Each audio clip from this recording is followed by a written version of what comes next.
Octubre es el mes del cáncer de mamas, un mes para tomar conciencia sobre una enfermedad que afecta cada vez a más mujeres. De hecho, se dice que una de cada 12 mujeres a lo largo de nuestra vida vamos a padecer un cáncer de mamas y además es nuestra principal causa de muerte. O sea que es un tema importantísimo. De hecho, encontré una cifra que dice que en 2020 alrededor de 685.000 mujeres fallecieron como consecuencia de esta enfermedad. Hoy, en el mes de cáncer de mama, vamos a hablar con el doctor Rodrigo Arragoins, que es médico cirujano de mamas en el Mount Sinai Medical Center en los Estados Unidos. Es una eminencia en cirugía oncológica.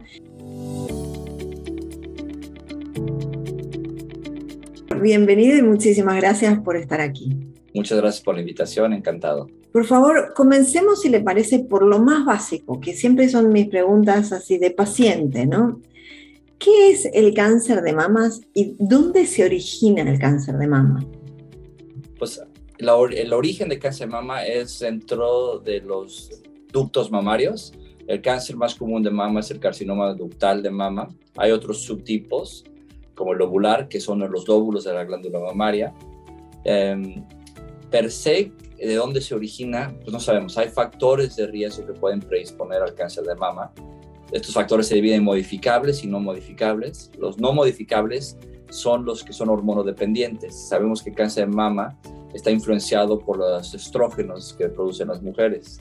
Entonces sabemos que entre mayor tiempo las mujeres están expuestas a estrógenos, mayor riesgo es el mayor riesgo que desarrolla cáncer de mama. Por ejemplo, si tienen su menarca, que es la primera menstruación de su vida, muy jóvenes, de los 9 para abajo, o su última menstruación de la vida, que se llama menopausia, después de los 55, eso aumenta los años que van a tener expuesta la glándula mamaria a estrógenos, se aumenta su riesgo. Nunca haber tenido un embarazo, en donde se interrumpe ese estímulo de estrógeno a la glándula mamaria, predispone al cáncer de mama. Tener su primer embarazo después de los 35 también. Haber tomado hormonas anticonceptivas, más de 5 a más de 10 años también predispone a desarrollar este tipo de cáncer de mama. La obesidad, que es un problema mundial hoy en día en unos países más que en otros, porque la grasa, hay rutas en donde el cuerpo humano convierte la grasa a un tipo de estrógeno, estradiol, y aumenta el riesgo de desarrollar cáncer de mama. Se ha visto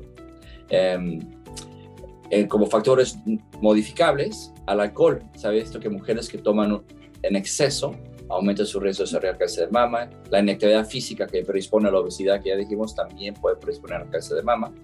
Y siempre el factor hereditario. Sabemos que aproximadamente el 5 al 10% de todos los cánceres de mama hay un factor hereditario. Se heredó algo, una mutación en alguno de los genes que conocemos que predispone al cáncer de mama. Entonces, digamos que hay una cantidad de temas que originan efectivamente el cáncer de mamas. ¿Y sabemos cuál es la causa? Per se, sí que yo puedo con una pregunta te lo contesto, no. Hay estos factores de riesgo.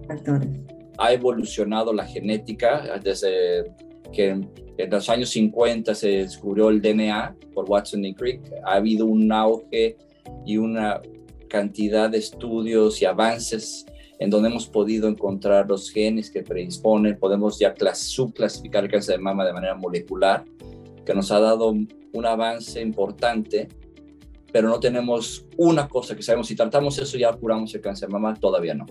Todavía no. Ok.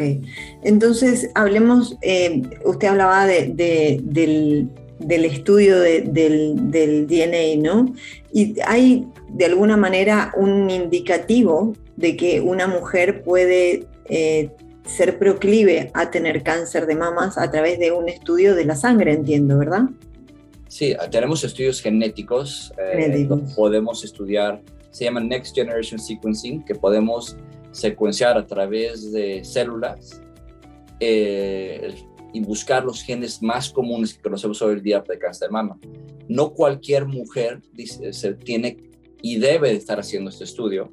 Hay indicadores que nosotros tomamos en cuenta. Por ejemplo, una mujer que tiene una historia familiar de primer grado es padres, hermanos o hermanas y abuelos de cáncer de mama, y sobre todo que es un cáncer de mama que antes de los 50, 40 años de edad, que es bilateral, son indicadores que puede haber un factor hereditario, y en estos casos es en donde hacemos estos estudios.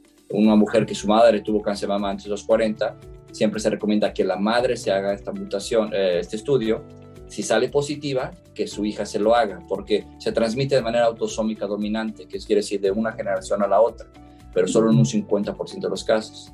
Entonces, eso es una manera. Otra manera, basado en factores de riesgo, y tenemos clasificaciones y calculadoras que nos pueden calcular el riesgo que tiene esa mujer de desarrollar cáncer de mama.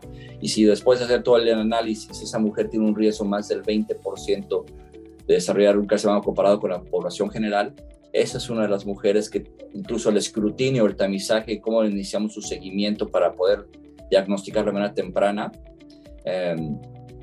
a esas a lo mejor le podemos poder pedir estudios genéticos. Pero algo muy importante, que no toda mujer se debe y le van a permitir hacerse un estudio genético de cáncer de mama. ¿Por qué? Porque si no hay factor hereditario establecido, no vale la pena. No se ha visto que contribuye a lo que es el punto final que queremos, es una disminución de la tasa de mortalidad de esta enfermedad. O sea que efectivamente la parte hereditaria y genética es súper importante como parte del origen, ¿no? del cáncer de mamas. Correcto, pero el 5 al 10% de los cánceres de mama son hereditarios. Eso quiere decir que la gran mayoría no son. Que la célula desarrolla una mutación de la nada, de novo se dice, y que predispuso a desarrollar el cáncer de mama. Entonces, el estudio genético a todo mundo por ese 5 a 10% no es recomendable. Perfecto. Doctor, y le quería preguntar, ¿cuáles son los síntomas, aparte de sentirse un bulto? ¿Hay otros síntomas que nos puedan indicar un potencial cáncer de mamas o un problema que tenemos que ir a consultar más rápidamente, por lo menos, ¿no?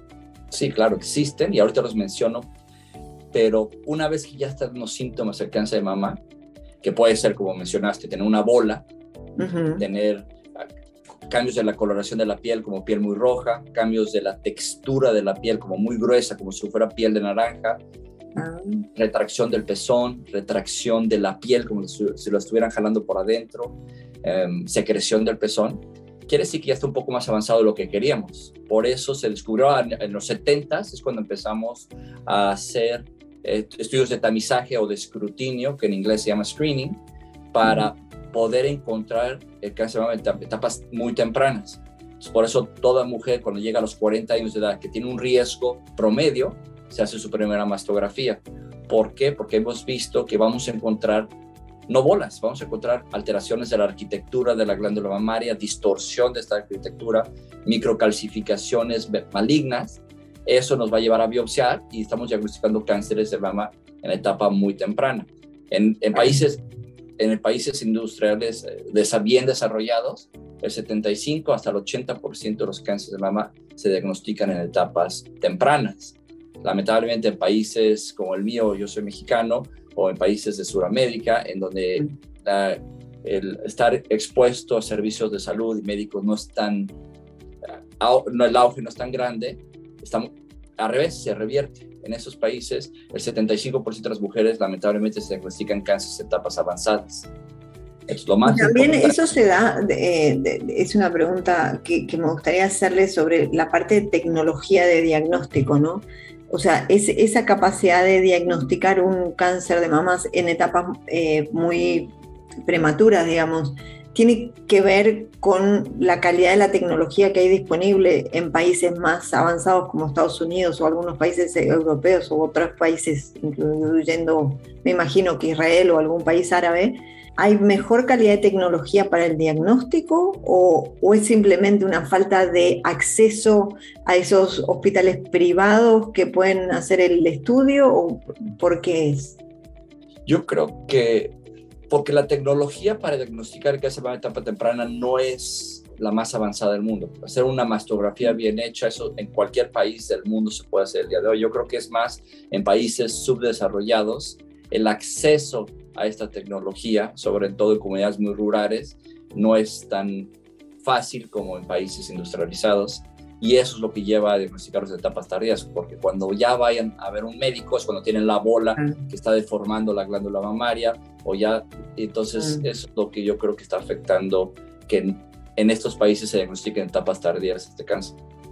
Claro, que es tremendo. Yo creo que eso combinado también con una falta de conciencia o de educación, que esperemos estar contribuyendo a una mejor educación sobre la importancia de ese diagnóstico anual, ¿no? O de ese screening anual a partir de los 40 años, por lo menos en las mujeres que tenemos más riesgo, ¿no? Sí, 40 son las mujeres de riesgo promedio. Si tú tienes mayor riesgo, porque tienes una madre que tuvo cáncer de mama o una abuelita, o tienes factores que te predisponen más que una mujer promedio, no, al revés, empezamos antes el escrutinio. Antes, ok. Sí. Perfecto. ¿A partir de qué edad entonces las mujeres con más riesgo tienen que empezar? Depende. Ahí, eso depende cuál es su riesgo, y si su madre tuvo cáncer de mama, le hicieron un estudio genético, salió positivo ese estudio genético, ella sí hizo este estudio genético, y también el gen más común mutado en cáncer de mama es el BRCA1 o el BRCA2. Si tiene esa mutación, pero todavía no se quiere hacer cirugía reductora de riesgo porque es una mujer de 20 años de edad y quiere tener una familia, etcétera, ahí empezamos un escrutinio mucho antes, estudios ahí sí un poquito más avanzados como la resonancia magnética, y la estamos dando seguimiento mucho más de cerca, y que se puede empezar eso desde los 30 o antes, dependiendo qué mutación encontramos, para poder, lamentablemente... Y desde el punto de vista del diagnóstico, la diferencia entre una mamografía y una ecografía mamaria, digamos, ¿cuál es la diferencia de lo que le ofrece una y otra?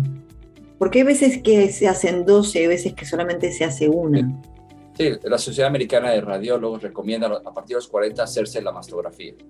Y en esa mastografía nosotros la clasificamos, hay una clasificación mundial que todos los que nos dedicamos al manejo de patología de mama podemos hablar el mismo idioma, que se llama el BRADS. Siempre que ves la mastografía, la mujer va a ver BRADS 1, 2, 3, 4, 5, 6, o BRADS 0. Generalmente es suficiente. A veces, porque la mama es muy densa, encontrar una zona que pudieron encontrar una bolita, se pide hacer un estudio adicional que es un ultrasonido. El ultrasonido sirve para clasificar un poquito mejor esa bola, para ver si es una bola sólida o una bola quística. La mastografía nos ayuda a ver más lo que es la arquitectura del tejido mamario, si hay distorsión o no, si hay microcalcificaciones o no. Mujeres, por ejemplo, que se tienen que iniciar un escrutinio antes y tienen menos de 40, la mastografía no es el estudio ideal porque su mama todavía es muy densa, entonces vemos muy blanco. Ahí empezamos con un ultrasonido porque es mucho mejor para estas mujeres. Y ya en etapas que necesitamos un poquito más de información, vamos a estudios más sofisticados, que es como la resonancia magnética. Pero no abusamos de la resonancia magnética porque la resonancia magnética es muy sensible.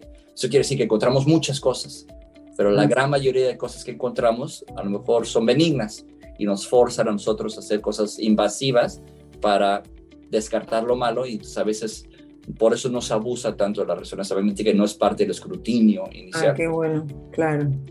Para no confundirse, sí, ya entendí perfectamente, o sea, que no haya que hacer una biopsia de algo que...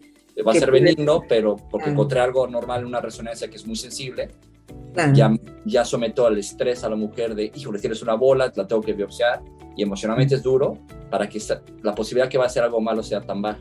Sí, perfecto. Doctor, vamos a su especialidad, que también es otro tema súper interesante, que es la cirugía, ¿no? de mamas en caso de un cáncer. Y la pregunta que le quiero hacer es, ¿en qué momento la cirugía es parte del tratamiento? O sea, ¿en qué momento se vuelve necesaria una cirugía? Bueno, desde el momento inicial, el cirujano oncólogo especialista en mama, estamos involucrados en el manejo del cáncer de mama. El manejo del cáncer de mama es multidisciplinario, incluye varias ramas, que es el cirujano oncólogo especialista en mama, que es el que opera por los puertos de quimioterapia, el médico oncólogo, que es el que da la quimioterapia, el que da la inmunoterapia, hoy en día que hay un avance importante, en cáncer de mama la endocrinoterapia, el radiooncólogo, que da la radiación en la mama en ciertos casos, el cirujano plástico reconstructivo, que si la mujer decide hacer una mastectomía, que ahorita platicamos de eso, que es quitar toda la glándula mamaria, la mujer tiene la opción de reconstruirse, ya sea de manera inmediata, en la misma cirugía que se quitó la mama, o de manera tardía, una vez que se acaba todo el tratamiento, al año o al año y medio, ya reconstruirse. Las enfermeras especialistas en linfedema para disminuir que se hinche el brazo, después de cirugías axilares que hacemos cuando son necesarias, para disminuir el dolor de hombro que puede ocurrir después de hacer una mastectomía con disección axilar, la disminución de la movilidad del brazo. A veces se cicatriza a nivel de la axila, se produce un tejido cicatrizal muy duro y se ve muy feo. Para evitar esas contracturas también involucramos a los de terapia de rehabilitación. Es un equipo muy grande. Mi parte como cirujano oncólogo es parte del tratamiento del cáncer de mama quirúrgico. Ha evolucionado de manera importante desde el siglo antepasado, en donde William Halster inventó la mastectomía radical, que ya no hacemos hoy en día, gracias a Dios. No hacen. Radicales. Es interesante. Ajá. Sí, ya no, porque se ha visto que él hacía una cirugía muy radical, quitaba la glándula mamaria por completa, casi toda la piel, el músculo pectoral mayor y menor, todos los ganglios de la axila, y no se curaban las mujeres. Entonces ahí nos dimos cuenta que el cáncer de mama no es un cáncer que se cura con cirugía, es una enfermedad sistémica que requiere un tratamiento global, que incluye la quimioterapia, la hormonoterapia, en ciertos casos inmunoterapia, terapia dirigida, radiación, y cirugía es parte de, pero ya no necesitamos hacer cirugías muy grandes, y eso es lo que ha evolucionado a lo que hoy en día en ciertos casos es la cirugía conservadora de mama, que es el estándar en la gran mayoría de los casos si cumplen los criterios. Yo no puedo ofrecer una cirugía conservadora de mama a una mujer que tiene una mama muy chiquita, porque si yo le quito un cacho de esa mama ya se distorsiona. La meta de la cirugía conservadora de mama es respetar la cosmesis de la mujer, que el resultado cosmético final sea aceptable. ¿Qué es la cirugía conservadora de mama? Que es algo que ofrecemos, es quitar el tumor completo con un margen negativo. Se llama también mastectomía parcial, lumpectomía, cuadrantectomía, todos son sinónimos de lo mismo, que es quitar el tumor con márgenes negativos. Y eso se hace, por ejemplo, con la paroscopía, mire la pregunta que le estoy haciendo, ¿no? O se hace con cirugía, digamos, con un corte. Esa es cirugía abierta. Si me preguntas, ¿hay manera de hacerlo diferente? Sí, hay estudios recientes donde están tratando de hacer mastectomías totales con el robot. Pero lo que pasó es que pues, está la tecnología ahí, están viendo cómo la pueden utilizar. Que sea algo que de verdad le va a ofrecer al paciente algo diferente y mejor, no creo en este momento. Generalmente la cirugía de mama es abierta. La cirugía conservadora de mama hacemos incisiones circumareolares alrededor de la areola cuando se puede, para tratar que el resultado cosmético sea lo mejor. Tenemos algo hoy en día que es la cirugía de mama oncoplástica, que podemos quitar el tumor y redistribuir el tejido para que el resultado cosmético final sea mejor. O sea que se hace, digamos, que una cirugía, pero a su vez se hace como casi que una cirugía reconstructiva a la vez, ¿no? A la vez, cuando estamos ofreciendo la cirugía conservadora de mama. Tipos de cirugía que ofrecemos son mastectomías totales, cuando está indicado, que se tiene que hacer, que es quitar la glándula mamaria, la piel, el complejo areola-pezón. A veces hacemos cirugías mastectomías totales, pero conservadoras de piel, que quitamos lo menos de piel que se pueda para que sea mucho más fácil la reconstrucción para el cirujano plástico. En ciertos casos hacemos cirugías mastectomías, que preservan el complejo areola-pezón cuando cumplen criterios, y también para que el resultado sea diferente, porque cuando tenemos que quitar el complejo areola-pezón, pues aumenta la complejidad de la reconstrucción, se va a tener que tatuar la areola, luego va a haber una reconstrucción del pezón. Entonces hemos tratado de mejorar el resultado cosmético lo mejor que se puede. O sea que una pregunta que me surge, es impresionante la cantidad de opciones que uno tiene, ¿no? Eso es buenísimo, sí. O sea, me alegra mucho saberlo. Y la pregunta que me surge es, de la cantidad de cáncer de mamas que se detectan, tomemos una población de 100.000 mujeres, ¿cuántas de esas van a cirugía de cualquier tipo? La única Pero no, porque si son cánceres que se detectan muy prematuros, no habrá cirugía, ¿no? Me imagino. No siempre. Hoy en día sí. ¿Ah, sí? Sí, cáncer de mama, el más temprano, que se llama el carcinoma ductal in situ, que es cuando apenas está formándose el cáncer, no ha invadido la membrana basal, todavía el tratamiento es cirugía. Hay dos opciones, cirugía conservadora de mama, seguido de radiación, o la mastectomía, pero se tiene que hacer cirugía. Todavía no llegamos a eso en donde esos podemos observarlos, pero ahorita la cirugía está involucrada. La única razón que no operamos a una mujer con cáncer de mama es cuando tienen cáncer de mama metastático, ya se fue al hueso, se fue a los pulmones, a otras partes del cuerpo. Ya han salido estudios recientes en donde se ha sabido que si no es para control local, porque no vale la pena operarlas, porque van a necesitar tratamiento sistémico, ya sea con quimioterapia, con endocrinoterapia, y ir a operar la mama no va a mejorar, no va a prolongar lo que es la vida, entonces no operamos. Pero en todos los otros casos, el cirujano está involucrado y va a ofrecer algo de tipo de cirugía. Una cosa importante que la mujer tiene que saber: cuando ofrecemos cirugía conservadora de mama, que es quitar más el tumor con margen negativo, parte del tratamiento, esa mujer a fuerzas va a requerir radiación después de la cirugía. Porque cuando se comparó la mastectomía con la cirugía conservadora de mama, si no se da radiación, la recurrencia local es muy alta, del 30-40%. Y la radiación se da para asegurarse de que cualquier célula que haya quedado como por ahí... Mira. Exacto. Y la radiación varía. Generalmente se radia lo que es toda la glándula mamaria, en donde estuvo el tumor, arriba, abajo las clavículas y parte de la axila. En ciertos casos, hoy en día ha evolucionado esto también, cuando es un tumor temprano, chiquito, los ganglios son negativos, porque eso es parte de la cirugía que ahorita platicamos. Se puede ofrecer radiación acelerada parcial, que es más donde estaba el tumor, ya sea con un rayo externo o poner algo ahí adentro en el momento del quirófano y radiarlo ahí por radiación intraoperatoria. Y se evita tener que estar yendo todos los días, de lunes a viernes, por 4 semanas.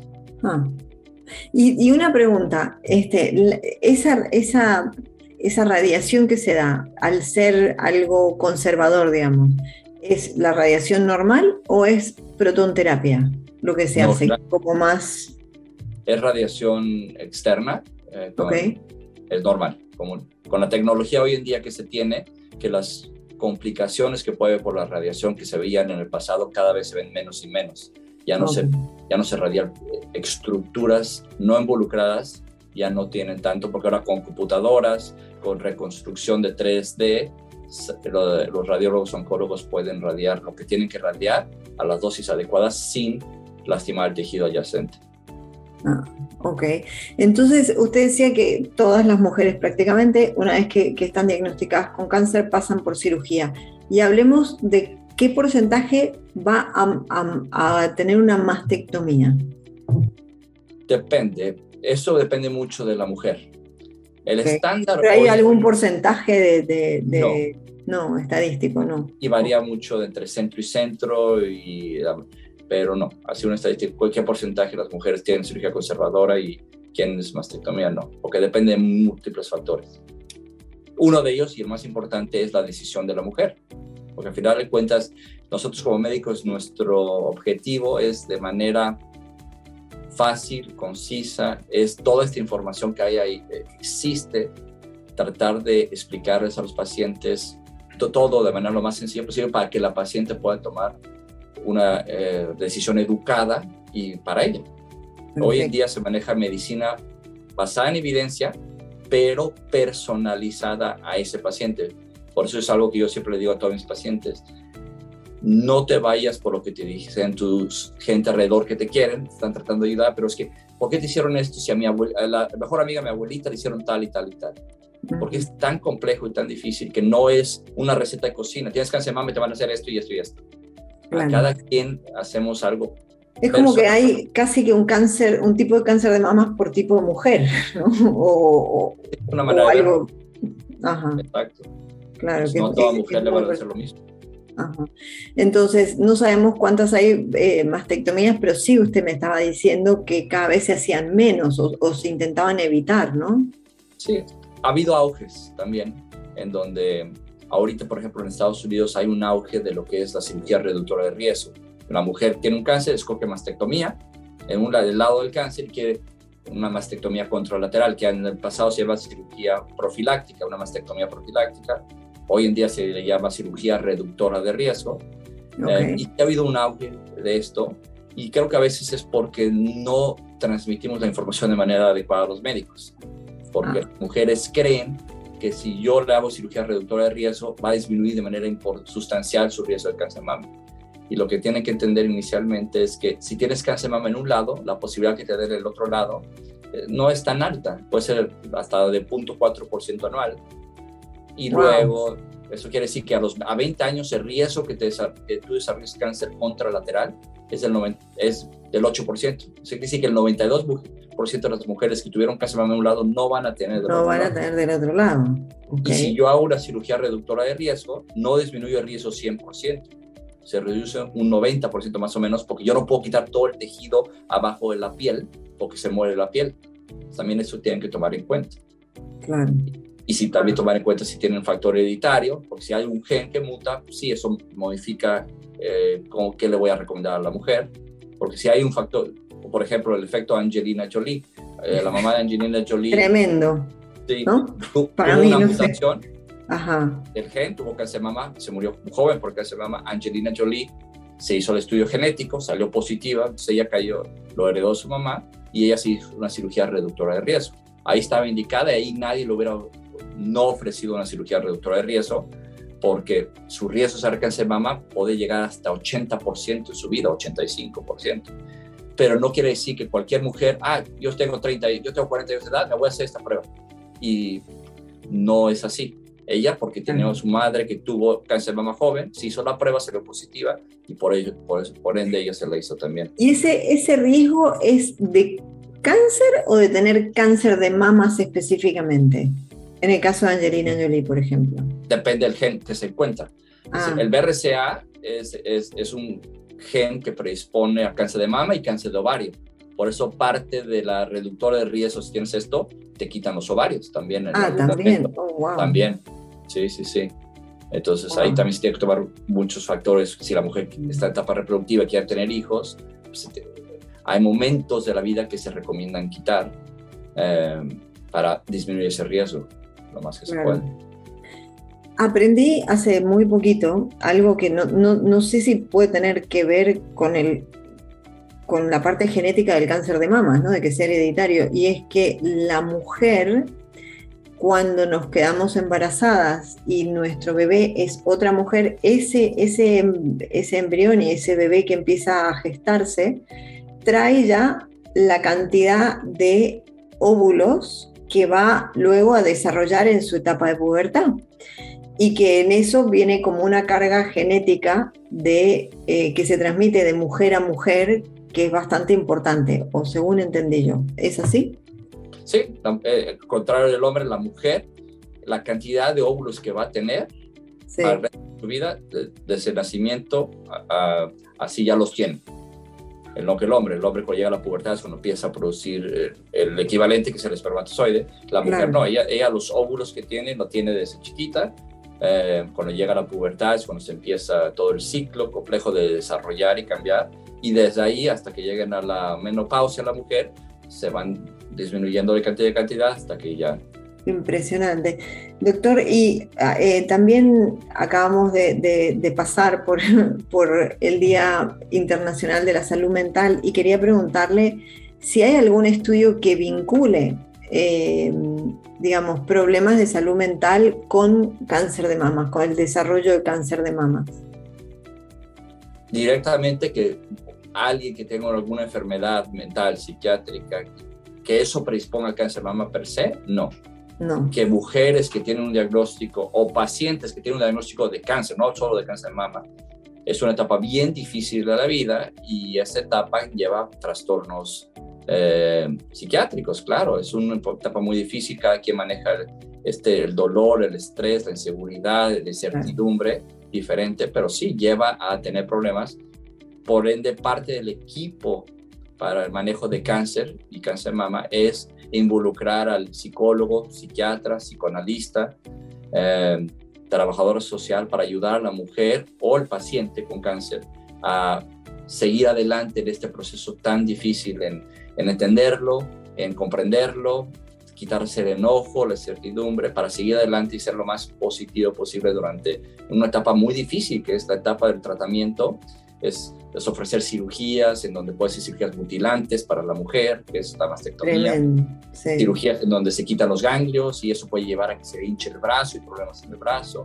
Luego lo que es quimioterapia, que se le caiga el pelo, porque la quimioterapia que utilizamos para cáncer de mama hace que la mujer desarrolle alopecia, y entonces cambia aún más cómo se ve en el espejo la mujer, eso causa un estrés, la radiación, ir al hospital tantos días seguidos, y todo con la incertidumbre, ¿me voy a curar o no me voy a curar? Entonces es una etapa muy difícil, y yo creo que involucrar al equipo de salud mental es fundamental. Fundamental, sí. Claro. Además, usted me decía antes de entrar en esta entrevista, me decía que digamos que un paciente con cáncer tiene que tener un equipo exterior a la familia, que puede ser un psicólogo, un psiquiatra, o un asistente social, pero también podría ser un cura o alguien que de forma externa a la familia le pueda dar ese soporte emocional, ¿no? Claro, porque se ha visto, un paciente lo último que quiere es causarle más estrés, más incertidumbre a su familia, a su esposo, a sus hijos. Entonces se quedan muchas cosas, no sacan lo que tienen que sacar para estar bien de manera mental. Entonces sí vale la pena hablar con un externo. Sí. Siempre es bueno ir con un especialista, porque lo que es la depresión, y eso son un desequilibrio de los neurotransmisores, de las sustancias que normalmente producemos en el cerebro. Y hay ciertas circunstancias que estos estreses llevan de ese desequilibrio, y no solo platicando del tema. A lo mejor durante una época vale la pena dar medicamentos que ajusten estos desequilibrios de neurotransmisores para que esté mejor la mujer o el paciente con cáncer. Claro, sí. Porque además ese estado emocional, si afecta neurotransmisores, podría afectar de alguna manera la evolución de un posterior cáncer o no. No que la evolución per se del cáncer o el pronóstico del cáncer, pero sí cómo maneja el tratamiento y cómo tolerar los efectos secundarios de todos estos medicamentos. Por ejemplo, la terapia hormonal, que es parte del tratamiento de cáncer de mama. Si el cáncer de mama es receptor de estrógeno y progesterona positivo, es un tratamiento que, si es una mujer que antes de la menopausia, le va a causar una menopausia precoz con muchos síntomas difíciles. Si mujeres que llegan a la menopausia, los inhibidores de aromatasa causan muchos síntomas, como si tuvieras una gripe severa, dolor de huesos.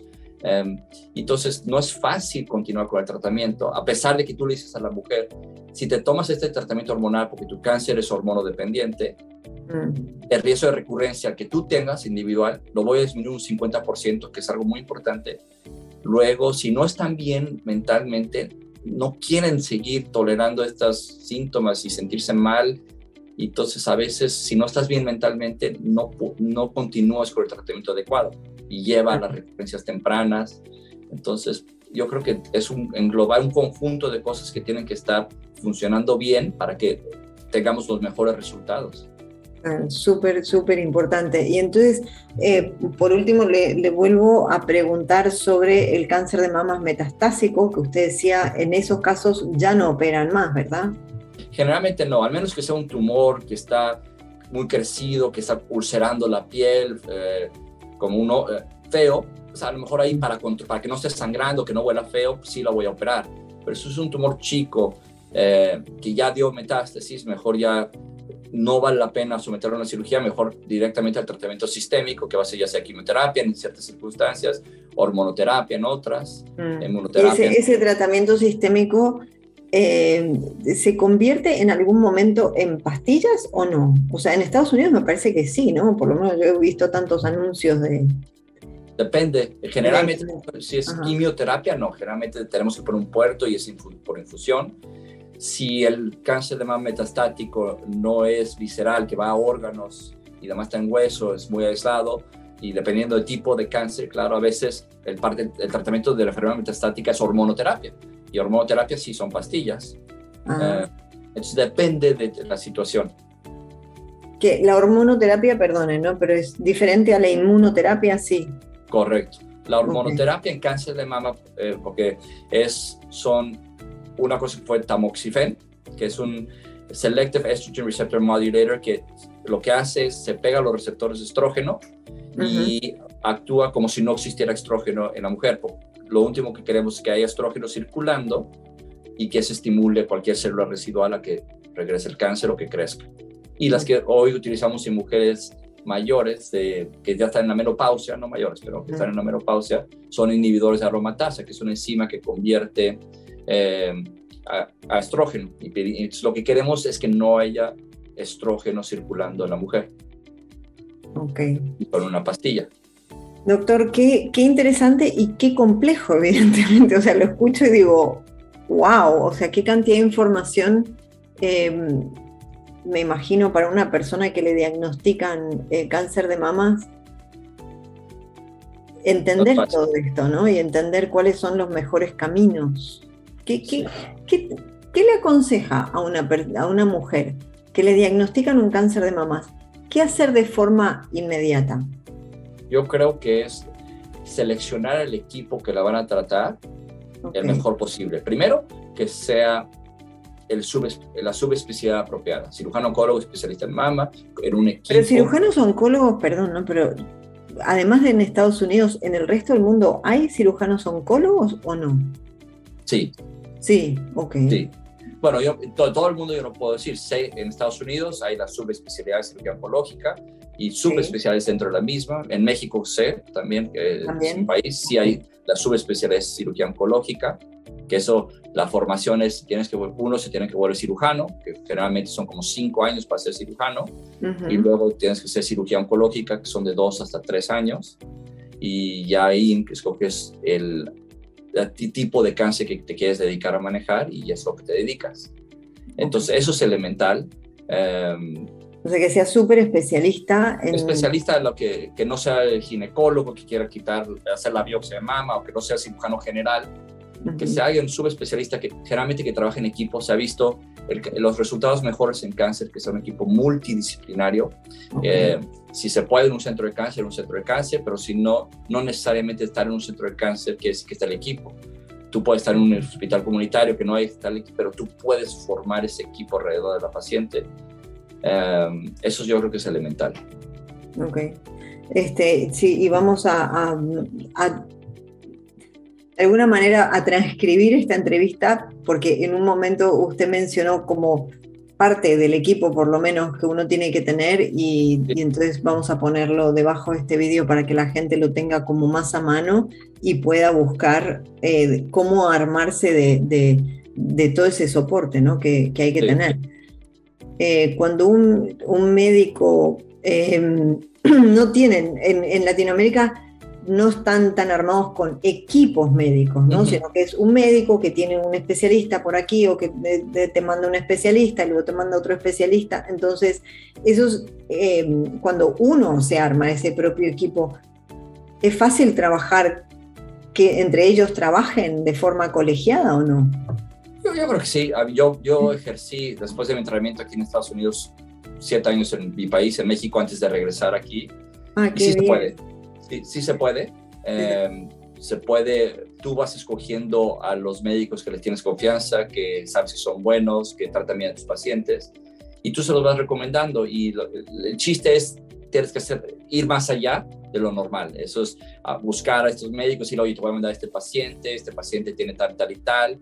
Una vez que va ese paciente, pues hablar, tú trata de forzar esta intercomunicación, que es más fácil cuando estás en el mismo lugar, pero cuando no, y sí se puede. Generalmente, y estar abierto a que a veces te va a llegar un paciente que dice, yo quiero X persona que sea, y no lo conoces, estar abierto, bueno, perfecto, yo te trato, pero yo voy a hacer todo lo posible para estar en contacto con tu médico oncólogo, con tu radio-oncólogo, porque se ha visto que esa comunicación es elemental para que le vaya bien a la paciente, para que no le estén diciendo información errónea o con que causa conflicto.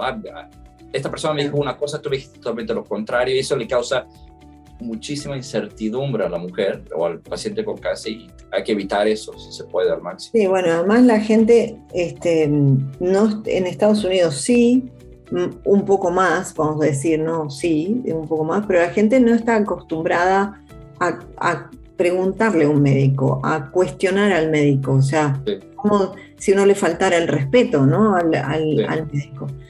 Y en estos casos es muy importante que uno pueda ir barajando sus alternativas y tomando sus propias decisiones, porque es el cuerpo de uno y la vida de uno, ¿no? Claro. Entonces, si llegar al extremo también que me tocaba de ver, esas segundas, terceras, cuartas sextas opiniones, es como, pues, también lleva una incertidumbre porque cada quien quiere poner un poquito de su sazón, como dice, cada cocinero quiere poner, y lleva que, hijo, una persona me dijo A otra B, la otra C, la otra D, y luego la paciente ya no sabe ni a quién le creer. Claro. También eso luego las pacientes, por tratar de buscar la mejor opción para uno, y los familiares que están recomendando que vayan con X o con Y, lleva a que les causa aún más incertidumbre en un momento de estrés muy difícil. Eso me llevaría a hacer un resumen. Vamos a preguntarle a usted, primero, ¿es importante tener una segunda opinión? Siempre sí. Si hay algo que no llamó la atención o que sí, yo creo que no es erróneo, no es malo. Okay. No, eso es bueno. Sí. ¿Es una segunda y una tercera o una segunda y con eso ya debería ser suficiente? Pues si está yendo con los médicos adecuados, en los centros adecuados, debería ser suficiente. Debería ser suficiente. Okay. Y buscar la segunda o tercera opinión también es encontrar el equipo correcto, porque generalmente se ofrece lo mismo. Van a los diferentes centros, las guías ya están establecidas, las pautas de cómo seguir el manejo de ciertos tipos de cánceres ya están ahí. Uh-huh. Te van a hacer, el 99% de los casos te van a ofrecer lo mismo si vas a A o B o C. El chiste es escoger el equipo donde puedes hacer una buena relación médico-paciente, que te sientas cómoda, que sabes que va a estar el médico ahí para contestar tus llamadas y tus preguntas y tus incertidumbres. Entonces, encontrar a alguien que tú hagas ese clic médico-paciente es, yo creo que sumamente importante, sabiendo que te van a dar los mismos medicamentos si vas con X o Y, me van a ofrecer la misma cirugía si voy con Y o Z. Entonces, el problema es cuando te ofrecen cosas diferentes. Sí, es cuando... Ahí es donde uno dice, ¿y ahora qué hago, no? Sí. Y también, por ejemplo, si el paciente quiere averiguar por sí misma, ir a las páginas, internet, como puede ser muy bueno, puede ser muy malo. Entonces, siempre yo le doy a mis pacientes, tú eres el tipo de paciente que te gusta averiguar y hacer investigación, sí, te recomiendo tal páginas del National Cancer Institute, del National Comprehensive Cancer Network, que hay en español y en inglés, para que tú puedas leer y analizar, porque además poner en Google X y es una cantidad de información que además se preocupa uno y no entiende y lleva a más incertidumbre. Sí. Por eso nosotros, yo digo que queremos combatir la mala información o la desinformación que uno tiene como paciente, porque lo primero que hace normalmente es que tiene un síntoma raro y le pregunta a Dr. Google, ¿no? Antes, y bueno, cuando le pregunta a Dr. Google, que se encuentre por lo menos con ustedes, ¿no? Y que sean los mejores médicos de habla hispana del mundo dando sus mejores consejos, digo. Y van a tener, no sé, en nuestro canal van a tener varios oncólogos, entrevistamos a radiólogos en cáncer de mamas, a cirujanos reconstructivos de cáncer de mamas, a profesionales, a médicos oncólogos.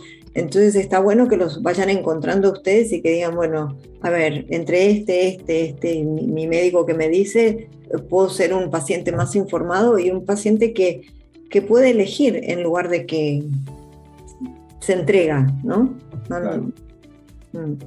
Doctor, le agradezco muchísimo, y creo que todos nuestros oyentes que lo escuchen le van a agradecer mucho la información que dio, que es muy, muy, muy buena.